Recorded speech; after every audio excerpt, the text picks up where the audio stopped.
All right, so what if your real estate strategy could give you the freedom to actually travel the world with your family, all while growing your business?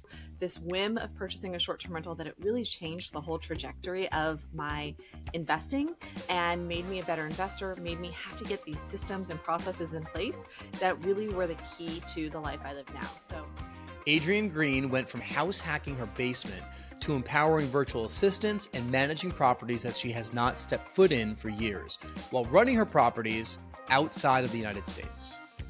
And that led me to think, well, everything else, the stuff that's on a computer, the stuff that's on the phone, I can hand that off too. I can hand that off to a virtual assistant in the same way that I'm handing off this information. My name is Jason Muth. I'm a 33-time Airbnb superhost. I worked in the media business for over 25 years, and my chapter 2 in life right now and business is the world of short-term rentals. Since I left that world, I have now hosted over 6,500 guests and their furry friends in our properties. We're managing over $30 million worth of vacation homes, including the 5 that we own and the 22 on behalf of our clients. This show is all about helping you create a smart stay. Profitable, personal, and built to last. It's real world hosting done smart. Let's go. All right. Adrienne Green, welcome to Smart Stay Show. Adrienne is coming to us from England right now. You're on holiday with your family, on perpetual holiday, kinda.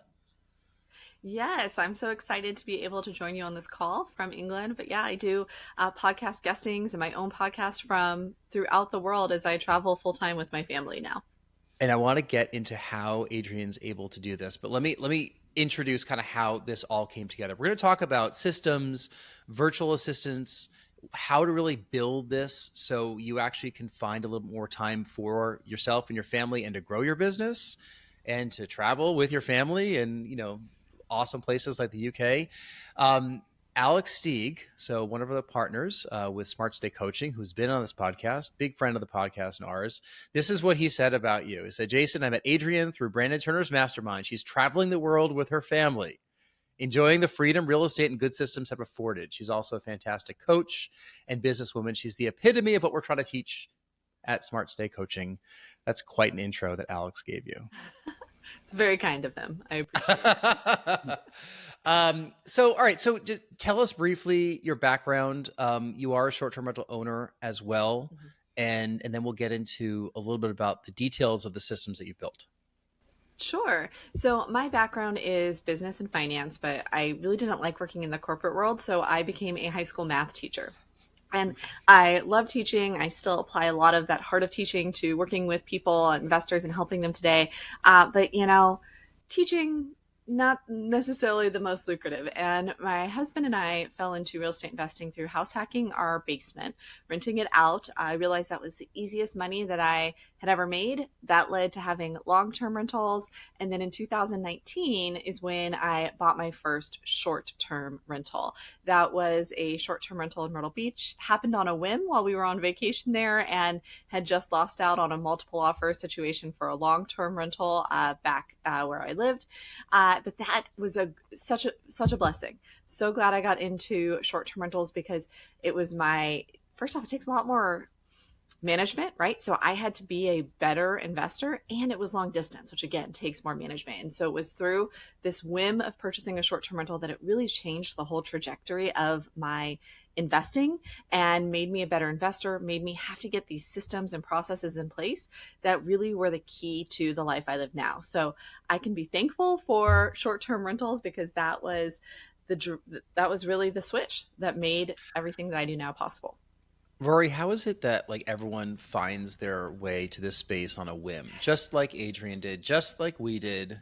We were on vacation and you were looking at real estate, and suddenly we're now talking on this podcast many years later. I think there's something romantic about STRs that, you're buying in markets that you would like to go to yourself. You're buying property that you get to use every once in a while. And I think you get to put a little bit more of yourself into it, be a little bit more creative with how you set it up than you would a long-term investment. So I think that draws a lot of people into this space. But the trick really is learning how to develop the systems to be able to make it sustainable and make it, worthwhile and not ruin your life once you get into this space. So at what point did you like, do you still call yourself a teacher, obviously, because you're a coach, right? And I think there's some really great transferable skills over if you're teaching math to younger students, and then teaching adults how to do a short-term rental business or property really well. Um, Mm-hmm. did you purposefully say, I'm going to stop teaching and now do this full time? Or what was that like when that transition happened Right. in your head? Well, I love the act of teaching. I did not necessarily love teaching high school math in a public school with all of the bureaucracy that went into that. And so part of my switch into real estate investing was wanting that time freedom and that location freedom. That's always been a big driver for me. When I start to feel tied down to where I have to be, my butt has to be in a certain seat at a certain time, and that's not fulfilling me, that's where I'm going to start to feel some of that friction and need a change. And so that's really what it was for me, is that while I enjoy, again, so many aspects of teaching, not the public school piece, and I had a crazy commute, I had to do stuff I didn't love to do. And so it's like, how could I get out of this? That was part of the impetus to doing that house hacking in my basement. And Mm-hmm. then that was the start of it all. So that gave me enough financial freedom that I didn't have to go teach in the public school anymore. I did initially switch to online teaching and did a little bit of that on the side, but it really was transitioning more and more to real estate investing and entrepreneurship from that point forward. Yeah, I mean, honestly, timing wise, if you're saying that 2019 is kind of when a lot of this started, COVID hit, the next year. So a lot of things went virtually anyway. So maybe that was, a transition point, professionally as well. But at some point you decided to say, I need to build up my systems, because a lot of people toil and labor with this, like we did, Rory, where we're doing it all ourselves. And there's still elements of it that we do ourselves. We were just at some of our properties this past weekend, and I don't know, I sent you back to the house while I was with our daughter at the beach, and you were fixing a cabinet, and what else? I don't know what else you did, but we're filling up propane tanks. We're doing stuff by ourselves, right? Mhm. Rory's a good handyman. But we learned along the way, probably not as quickly as you did, Adrienne, that there are ways to systematize everything in the business, probably things like communication and back end operations and all that. So when did you discover it in your journey, and how did you discover it, and what did it make you do differently in your business? Right. Well, I feel you guys. Like, I did it all myself too. My house hack actually was in 2013 is when I got that. I just got into short-term rentals in 2019, but that house hack and my long-term rentals, I was like, totally hands-on. I only was investing locally. I remember my my oldest, my daughter, I between tenants we had to paint a condo, and I paid a friend to go help me. I took my daughter and her pack and play, and we were painting that condo as quickly as we could so we could get it re-rented, right? And so I was doing all that. But then when I got that first short term rental, I couldn't do that. It was long distance. It was a short term rental. I couldn't just continue doing things the way I had been, right? I couldn't run down there and do the painting or do the fixes or do the cleaning because I was in Northern Virginia and it was an 8-hour drive away at that time. And so that distance forced me to start running this like a business instead of using my sweat equity to help fill in those gaps, right?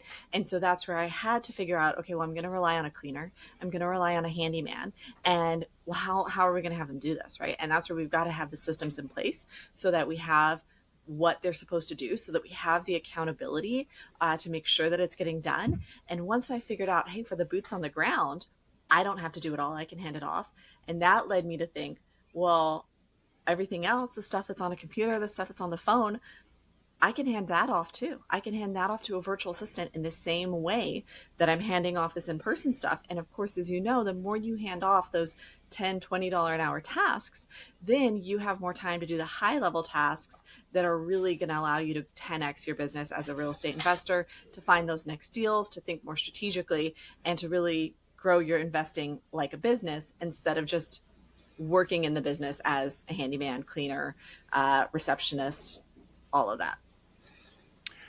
We've always advocated people, if they're looking to do this for your first property, to go to a market that you might want to spend time in, right? Because people can get very overwhelmed following all the real estate trends. We're bigger pockets fans.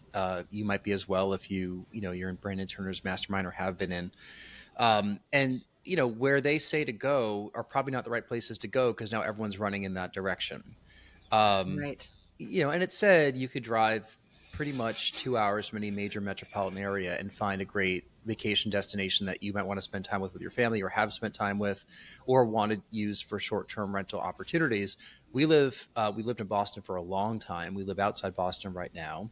Within driving distance for us is New Hampshire, Maine, the Berkshires, Vermont, and Cape Cod and Rhode Island. Lots of great places for short-term rentals that people want to spend a lot of time. How do people not fall into the trap that we fell in and kind of are still in a little bit? And that is when you get these places that are drivable to not hop in the car and go when you need to, because you couldn't Maybe do that. right. Yeah, maybe it was definitely a blessing in disguise that mine was 8 hours away and I couldn't just hop in and go check on things, right? Um, I think, though, I will say since then, what I learned is, and part of what allowed me now to travel the world is ever since then, even if I bought stuff that was local, I treated it like a long distance rental. So I think you just have to have that mental shift of I am. There's a team in place. There are people who can do this. My time is worth more than this person I'm paying 10, 20, $30 an hour, or they have expertise that I do not have, like let's say a plumber. So I lived in Northern Virginia originally. In 2020, I moved to Chattanooga, Tennessee. And I started investing in Chattanooga. Personally, mine was long-term rentals, although I will say I think that they have a strong short-term rental opportunity there as well. But even when I bought stuff in Chattanooga, I was like, I'm going to keep running this and managing this as if I was long distance. So I will say I did like the initial walkthroughs and, for purchase of the property. And I was also, along this time, I became a real estate agent for my own investing and also working with other investors. So I was even a licensed agent doing these deals. But just like we're going to hire a home inspector or someone like this to do these professional jobs, I was hiring professionals to do the jobs for the property. So even with these long-term rentals, when I had to lease a property, I was not meeting tenants there myself. Even if I'm self-managing, I hired another real estate agent I knew to have open houses to show the properties to potential tenants or things like that. I was hiring, a handyman to go if a tenant complained. I wasn't going myself because also what am I going to do there, right? I'm just going to see it and then need to call the handyman anyway, right? Easier to just get them out there in the first place. So I think that it's having systems in place to make this easy. So let's say that we are, for the short-term rentals, going to rely on handyman's, going to rely on cleaner, going to rely on these people to do these things. Well, do we have digital locks so they can easily get in, right? Do we have a virtual, you guys mentioned, I think you might use open phone as well, or a similar VoIP phone number. We do open phone. I love open phone because open phone is so easy to share between yourself and a virtual assistant. So I think part of stepping out of that day to day and stepping out of that ease of doing that, let's say even 2 or 3 hour run up to where you are, is making it easy to have someone else do it. And the way that I find it's easy to have someone else do it is to have the systems in place, because otherwise what happens is you're like, oh, it's easier if I just do it myself, right? Yeah, let's talk about some of those systems. Open phone is, there's another one, Ring Central's one out there, Google Voice people use. What we like about open phone, we have two virtual assistants in the Philippines, and it's easy to use open phone over in the Philippines. It was recommended by the folks that we work with over there at the agency, so we signed up with open phone. I am amused when I do see messages popping on my screen, because I do still get the messages that I'm like, I don't know what's going on here. Like, this is not me having this conversation, because multiple people on our company can have this conversation right now, including one of my business partners, right? And like, he was in Provincetown this past weekend meeting with some potential new clients, and they were having their communication on open phone. It wasn't even me talking. But yeah, so we and by the way, like, we are very appreciative of the work that our virtual assistants do, because they really help us run the business in a smart way, and they take ownership in lots of great things with our business, in really having all of our success is tied, to one another. So if I'm successful in growing the business, they're successful in helping operate the things that we do, and then more money comes in for everybody. In fact, one of our virtual assistants is the producer of this podcast, so Dan is probably listening to this right now. So what's up, Dan? I will say what's up to Pat also, in case he's listening. So tell us about when you first hired some virtual assistants and like what that process was like, how you identified some people to take some of the tasks of this business off of your plate and then own them. And then how has that grown for your business? So first off, you hit on something that I think is really important there when you're talking more into open phone and everything.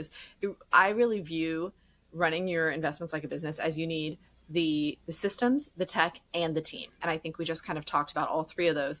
But then to your specific question, that team part, bringing on those virtual assistants, how did I first get started and how did I feel? So it was terrifying. And I think we need to acknowledge that. If somebody's listening and they're like, oh my gosh, how would I trust a virtual assistant to handle guest messages, right? To be in charge of working with my cleaner, to be in charge of all these things. Like, it's all so mission critical when we're in the short-term rental space. That one fumble could mean a bad guest review. It's all seems so important, and it can be terrifying to think of handing it off to someone else. And I agree. And I felt that. And to be honest, I was at a place where I didn't have any other choice, right? I wanted to grow. I wanted to get to this place, and I didn't have a ton of time to get there. Like, I was working full time as let's say, in 2020, I brought on this short-term rental. In 2019, I wanted more short-term rentals, but I needed to have a virtual assistant to run those, to grow my short-term rental business, because I was working full-time as a real estate agent, right? My husband also had a full-time job. Also, I had 3 children. My kids were born in 2015, 2017, and 2020. So, I was full. And so it was either like, I am going to not have time with my family, or I'm going to do things poorly and they're going to fall through the cracks, or I'm going to get out of my comfort zone and I'm going to bring on a virtual assistant, and we're going to see if that works. Really, that's what it was. It worked, right? It worked. Granted, it wasn't perfect. Like, hiring never is, whether it's local or long distance. You do your best, you interview as well as you can.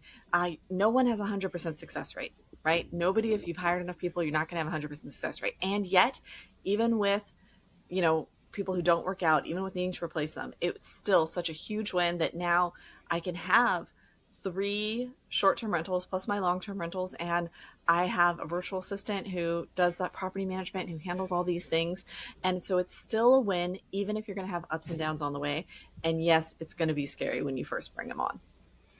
What are some of your tips for training them as they come on? Because I know I've attempted to delegate before, and so much of my business is in my own head that when I start delegating, I forget that. And, without me expressly telling people certain assumptions that I've made, I'm going to be getting a ton of questions back from the people helping me out. So how do you, train and empower the people that are working for you? Well, one of the things I love, Rory, with what you say there is like that self-awareness that stuff is in your head, that you realize that you have to communicate that. That realization is going to help so much for, any listeners who may be doing things in a similar way. And what I like to start with is just, like, I use the Google Workspace a lot. I'm going to start with, hey, if we're going to pass this off to a virtual assistant, as I'm doing it, I'm just going to start like kind of making a Google sheet like list of these are the things that go into it, right? Just real quick, these are the things that go into it. So I think of all the steps. And honestly, if it's been something that's in my head, as I do that, I usually am honestly finding that I can optimize the process on the way, right? I'm realizing that maybe I go A, B, C, A, and instead I could just go A, B, C, right? I'm usually optimizing it, but it's really simple, just like starting with a Google sheet to organize my thoughts and organize, hey, here's what goes on. And then what I recommend is the next time you do it, you just jump into either like a Zoom personal meeting room, or you jump on Loom, or you can also share your screen in Google Meet. So whichever one of those tools you're using for virtual calls, you can use that to just screen share and record how you're doing something. And you don't need your video on, you don't need to be camera ready. You can just screen share and narrate and walk through, here's how I do this, right? Here's how I handle messaging the cleaner, right? Here's how I handle, like, the next time there's a dirty guest or you need to put a request in, like to Airbnb, right? Like an air cover request for damages, right? You just screen share and you walk through how you do it. And what's amazing, and what they didn't have when I first started doing this and handing stuff off, is now you've got AI. And so it's so much more powerful, where depending on what tool you're using to record, it's possible that it will automatically create a transcription of it. If not, there's AI transcription tools you can use where you can upload the video and that will transcribe it. And then you can take that transcription, or honestly, at that point, once you've made the video, if you have a VA, I hand the rest of this off to the VA. But pretty much they take the transcription. I have a template, like this is how I like my procedures to be, right? That I also upload to ChatGPT to make a procedure. But pretty much you take that transcript and you put it in ChatGPT. If you have a template of here's how I like my procedures to be formatted, you upload that and you say, hey, ChatGPT, from this transcript, write a procedure. And then ChatGPT has written now a draft procedure. And then, again, if you're using a VA, I would say have the VA watch the video, read through the procedure, maybe add some screenshots, maybe add some formatting and some clarification. And now all you did was when you did that task, you just recorded and talked as you did it. And from there on out, a virtual assistant and AI can take that to having an SOP that someone else can now execute every time going forward. Yeah, it's wild. That is spot on what should be done. And we have done the same thing. And it took us a long time to kind of get to what you've just described there so eloquently, Adrienne. And if you're listening to this, you're probably saying that sounds really intimidating or it sounds overwhelming. I mean, I think there's multiple types of people out there. There are some people that like really want to dig their fingers into everything you just described. And there are some that are like, I don't even know where to begin with that. So, I respect both camps of people who are probably listening to this right now. There are people like yourself, like us, that can help you walk through all those steps, right? Or there are people that know how to do it themselves, or there's people that just say that sounds way too complicated. I think that like there's probably a very, very small percentage of people who are listening to this podcast that will do what you've just described, right? And like maybe some people, your interest has been piqued in this, but I am going to second what you said and explain our process too, which is very, very similar to yours. We built a list of 30 common tasks that we do that are all up here in my brain. And we did exactly what you did, which is a Loom video walking through how to do X, Y, or Z. Here's what to do if a guest wants to add on an extra day. Here's what to do if there's a complaint about the following things. Here's what to do if you need to message your cleaner. Here's how to add a direct booking. Here's how to you name it, right? So you do that in Loom, we record the video, and we kept it in a simple Google spreadsheet, just like you described, where we had columns saying like, here's the topic, or here's the section, here's the topic, here's the Loom video. And then when we've onboarded VAs, we send that entire document to them and say, have at it, go watch all this stuff, spend some time on the clock doing it. This is how we do everything. And then we took it another step beyond. You've talked about transcriptions, talked about building processes using ChatGPT. Brilliant, brilliant suggestions. We just onboarded Notion, and I hired a consultant who I knew, who was going to be a guest on this podcast in a couple episodes. So you're going to get to hear from him. And he specialized in short-term rentals. He gave us a bunch of the templates that he had in Notion. He implemented all of this alongside us in a do with you process. And we then took all the SOPs, we added them into Notion. I embedded all the videos in there. And then Notion has built-in AI where I use Notion's own AI to do exactly what you described, which is what is the purpose of this? What does success look like? What is the process? And then is this approved? And then it's now uploaded into Notion for current and future VAs to always refer to. And it sounds complicated and simple. And I don't think I would have ever imagined I would have gotten to this point if you'd asked me this a couple of years ago.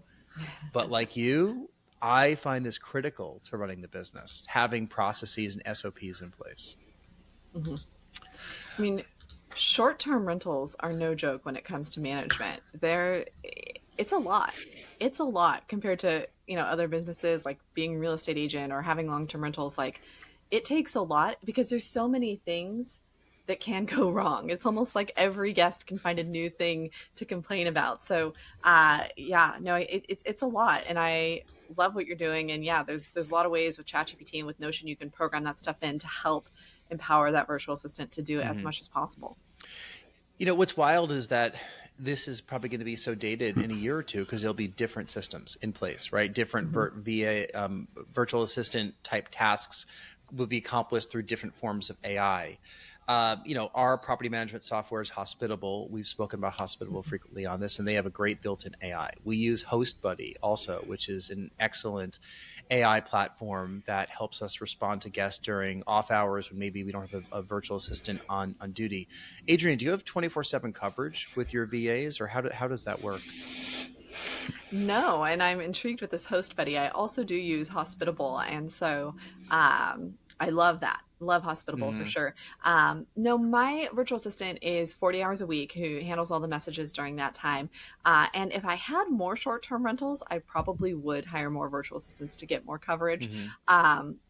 But otherwise, in the off hours, if something urgent comes up, I do handle it at that point. That's where it's almost nice to be traveling the world because, my virtual assistant's working 8 to 5 East Coast hours. And so when I'm in a different time zone, if something's, when he's off, I might be up. But no, I do those other periods now, but if I had more, I would just hire another virtual assistant to cover it.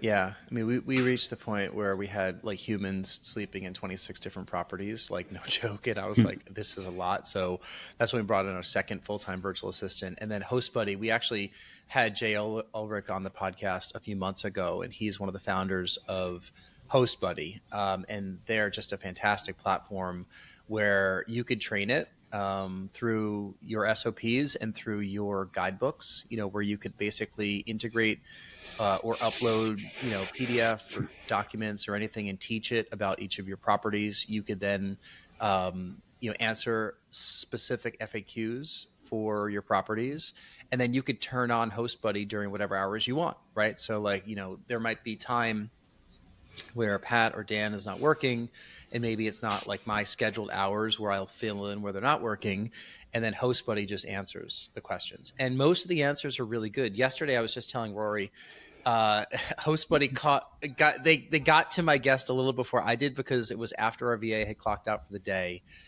We had a guest who just booked a property for a stay coming up next month. They booked a non-refundable, 5-day stay, and then they changed their mind immediately thereafter because they found out something else that was happening in town that week. And I'm a reasonable person. I'm like, yes, 100% I'm going to give your money back. Like, you literally just booked this, and you're asking, like, can I get out of what I just booked? I'm like, yeah, no problem. We don't always do that. It's situational, as I'm sure that you would agree. But like in this situation, I'm like, it's in a month. Like, you're just messaging me an hour after you book. Yes, let's figure this out. But they have to call Airbnb, and then I have to approve it in a written manner. I can't just cancel, as you know, because then we're getting dinged. So I'm like writing her this message back saying like, no problem, whatever it is. Host Buddy jumped in with a message, that I trained it to do, which was to say, well, we adhere to the policies of Airbnb and this is what you booked and whatever it is. So I actually like immediately deleted the message, and I was like, ignore that message. Here's my message. Here's what we're going to be doing. But in most other situations, like, I'll wake up and Host Buddy will legit have had a conversation with some guests overnight, and I'll like, yeah, you solved that pretty well. So yeah, I definitely recommend go back and listen to the episode and see if that's something that you could plug in to help with everything you're doing. And I don't view that as taking the place of our virtual assistants by any means. As I'm sure you would attest to, Adrienne, there are a lot of situations that like AI just can't solve right now, right, with guests. I mean, think about all the little ticky-tack things that happen at your properties where you just need a human to help to solve it, right? And that's why we train people to do that. I want to get to some of the stuff that you're working on as well, so we could hear about your VA LaunchPad course, and you have a book that you're writing. So tell us about those two things. Yeah. So, for the book first, as I mentioned, I was an active real estate agent for a good period of time during my investing as well.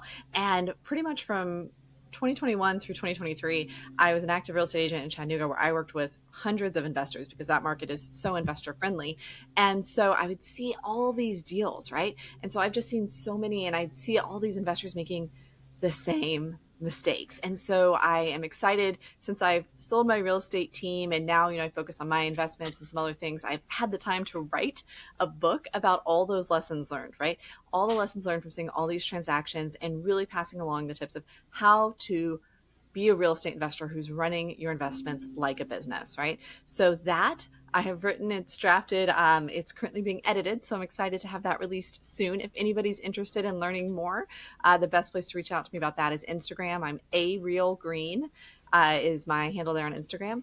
And then I have this VA LaunchPad live course. So if there's any listeners, anybody in the audience who is like, oh my gosh, I'm overwhelmed, but I have no idea how to bring on a virtual assistant. I want to hire myself, but I don't know the first step in doing that, right? I have this course. We launch a live course every quarter. So the next one's going to start in mid-September, but whenever you're listening to this, there's probably going to be a course coming up within the next few months.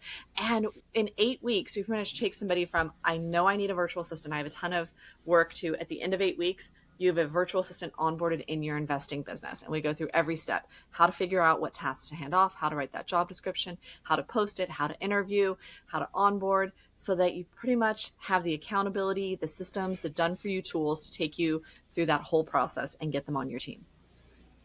As part of that, do you source candidates for that, or is that you teach people how to do that? So that is my done with you option, where I'm pretty much helping people do it for themselves, because a lot of real estate investors want to have all that control. If somebody wants more of a done for you option, I also have a virtual staffing business, Workergenics. You can check it out at workergenics.com. And that's more of a concierge where you just come and say, hey, this is what I'm overwhelmed with. And in that aspect, we take it and just handle it for you. But with our experience, we can say, hey, okay, this is what you need. These are the roles you need. Let's go interview, find somebody, bring them in, and provide support. And then it becomes a monthly subscription service from there on out, where the virtual assistant's providing you 40 hours of help every week, and we're there supporting everything on the back end. Rory, final thoughts for Adrienne? Well, I think this is something that people in any business should really take lessons from. I know we talk about this in the short-term rental space. And in the short-term rental space, I see just how much it's transformed our business and our lives, just by being able to rely on other people and to start thinking about the top level, the higher level functions of the business. But whether you're working in short-term rental management, or you're real estate investing, whether you're an attorney running a practice, take the lessons from here, because this really will free you up to grow your business and to develop it the way you want. I have a last question for Adrienne. So what is your non-negotiable when it comes to success with all your business? Like, what's one thing that you require? I think that it has to align with your underlying values. And I think that's where a lot of real estate investors can get off course, can get distracted by shiny object syndrome. One of the core values or phrases that's helped me a lot is that decisions are easy when your values are clear. And I think that that's what I have to come back to, and in working with others, remind them to come back to as well. What are our underlying values? Why did we get into real estate investing in the first place? And how are the choices we're making right now aligned with those values? I love that. Let's leave that right there as like an excellent last word. Really be clear with your values, and everything else will fall into place. ARealGreen on Instagram. We'll link that up in the show notes, along with some of your other places people could find you. Best of luck with the course and the book. I hope your editor doesn't have too many changes, but that's their job, so they will. And Rory, we could find you where? str.legal, right? That's right. Come find me at my practice, str.legal. All right. Adrienne, safe travels with your family. I hope that you find yourself in some awesome, adventurous lands in the future. And you should be really proud that you have the time freedom to be able to do that. Thank you. All right. And thank you for listening. If you have enjoyed this episode, you can find all other episodes at smartstayshow.com or on YouTube, Apple Podcasts, Spotify, and all those fun places. We love your reviews. We love your comments. If you want to be a guest, just reach out to us at smartstayshow.com and we'll get you set up. Adrienne, Rory, thanks so much for your time today. Thanks for being great guests, and we'll see you next time. Thank you.